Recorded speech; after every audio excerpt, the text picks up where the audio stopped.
जादुई टीवी। सुनो, तुम्हारे बाबूजी तो कब के गुजर गए। अब उनका जो सामान है वो पड़े पड़े कबाड़ा हो रहा है। बेच ही दो, कुछ पैसे आ जाएंगे। बात तो सही है। अगले संडे फुर्सत में यही करेंगे। अगले संडे रोहित सारा सामान कबाड़ी को घर बुला के दे देता है। तभी उसकी नजर बाबूजी की पुरानी टीवी पर जाती है, जो इतने सालों तक कूड़े में पड़ी थी, फिर भी चमचमा रही थी। टीवी तो देखो, जैसे एकदम नई हो। हाँ, बाबूजी को टीवी देखना बहुत पसंद था। उनका सपना था कि वो टीवी पे आए। एक बार मौका भी था जब वो अपने गांव के गाने सुनाने किसी चैनल पर जाने वाले थे, पर मैं और मेरा भाई लड़ पड़े और बाबूजी को घर पर ही रुकना पड़ा। चला के देखें क्या? हाँ हाँ, क्यों नहीं, देख लेते हैं। पर शायद ही चले। बाबूजी ने उस लड़ाई के दिन के बाद टीवी देखना ही छोड़ दिया था। टीवी चालू करने के लिए उसमें केबल वायर लगा दिया जाता है। एक न्यूज चैनल चालू हो जाती है। स्वर्ग की सीढ़ी के रास्ते हैं तीन, तीनों के तीन रास्ते हैं संगीन। पहला रास्ता है सांप की बीन, दूसरा रास्ता घर में बिछा कालीन, तीसरा रास्ता कलकत्ता से चीन। ये क्या बकवास खबर है, कुछ अच्छा लगा दो। अरे आप बोलो तो सही, कोई अच्छी खबर सुना देता हूं। मेरा तो काम ही खबर देना है। अरे बाप रे, टीवी बात कर रही है। हाँ, ये न्यूज वाला मुझसे। हाँ हाँ, आपसे ही तो बात करूंगा ना, आपके घर में हूं तो। अरे, ये सपना है क्या? तुम हमसे बात नहीं कर सकते?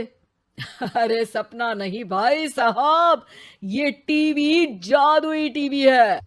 बोलो, क्या खबर सुननी है, वरना ब्रेक लेने का टाइम आ जाएगा। सुप्रिया घबरा के टीवी बंद कर देती है। वो क्या था? अरे एक बार और चालू करके देखे, फिर से बात करेगा तो चैनल बदल देंगे। सुप्रिया फिर टीवी चालू कर देती है। अरे ऐसा कोई मुंह पे टीवी बंद करके जाता है क्या? मुझे बुरा लगा आपका नेचर। चाय पानी तो पूछो। सुप्रिया टीवी के बटन से चैनल बदल देती है। अब टीवी पर एक फिल्म चल रही है। अरे ये तो सूर्यवंशम है ना? हाँ, और ये ठाकुर को जहर की खीर दे दी और उसको पता भी नहीं है। ए भाई, खीर मत पीना, उसमें जहर है, मत पीना। ठीक है महाशय, जैसा आप कहें। हाँ। अरे, आपकी बात मान ली, पूरी पिक्चर ही अब तो बदल जाएगी।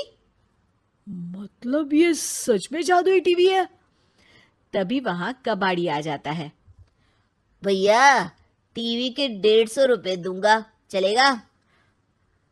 अरे 1.5 करोड़ में भी ना दे तुमको ये टीवी हम।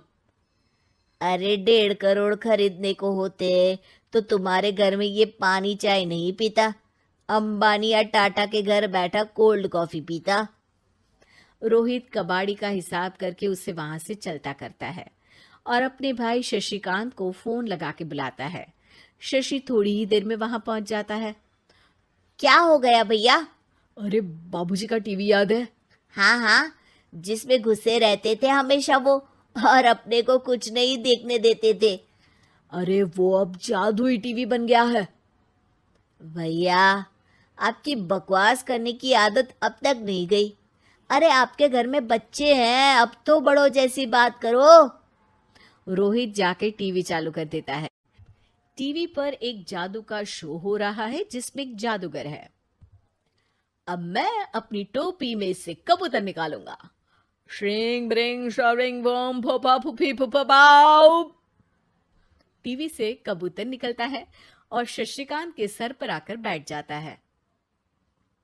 भैया, ये क्या हो रहा है? भैया इसे उड़ाओ। ए कबूतर, जा जा, कबूतर चल निकल। अब मैं टोपी में से सांप सुनते ही शशिकांत कांप जाता है और भाग के टीवी बंद कर देता है। भैया, सॉरी भैया, मैं समझ गया ये सच में जादुई टीवी है, पर एक बार और ट्राई करते हैं। पर भाभी, कोई दूसरा चैनल लगा हुआ, जिसमें डर ना लगे। सुप्रिया टीवी चला देती है और न्यूज लगा देती है। अरे कितने दिनों बाद मुझे याद आया। बताइए क्या खबर सुनाओ। और ये नया आदमी कौन है? ये मेरा भाई है शशिकांत। ओह यस, वही है ना जिससे तुम लड़ लिए थे किसी बात पे, और तुम्हारे बुढ़ाओ पिताजी गुस्सा हो गए थे और टीवी को संन्यास दे दिया था। हैं? तुमको कैसे पता ये सब? इस टीवी में रहने वाले आदमी से लेकर कबूतर तक को तुम्हारे बाबूजी और तुम्हारी बातें पता है, इसलिए तो ये जादुई टीवी है। ये टीवी क्या कर सकती है वैसे? तुम जो मांगो दे सकती है। कहानी बदल सकते हो, खबर बदल सकते हो, कोई चीज मांग सकते हो। अरे भैया, ये टीवी मैं लेके जा रहा हूँ। बाबूजी का लाडला तो मैं ही था ना। अरे ऐसे कैसे? मैं बड़ा बेटा था। अब तक मेरे घर में टीवी थी ना। अब तक कहाँ गए थे पिताजी के लाडले? तुम्हारी गलती का एहसास भी है। अरे भैया, ज्यादा ना बोलो वरना भूल गए आपके दांत तोड़ दिए थे मैंने उस लड़ाई में।